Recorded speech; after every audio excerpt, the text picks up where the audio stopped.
بسم اللہ الرحمن الرحیم۔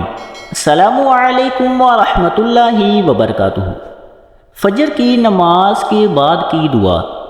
نبی اکرم صلی اللہ علیہ وآلہ وسلم جب فجر میں سلام پھیرتے تو یہ دعا پڑھتے۔ اللہ پاک ہمیں بھی اس دعا کو پڑھنے کی توفیق عطا فرمائے۔ وہ دعا یہ ہے: اللہم انی اسألک علما نافعا ورزقا طیبا وعملا متقبلا۔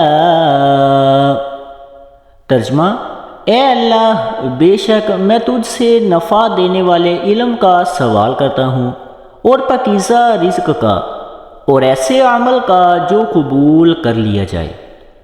اللہ پاک عمل کی توفیق عطا فرمائے۔ اللہ پاک ہمیں اس دعا کو کثرت سے پڑھنے کی توفیق عطا فرمائے۔ اللہ پاک ہمارا حامی و ناصر ہو، آمین۔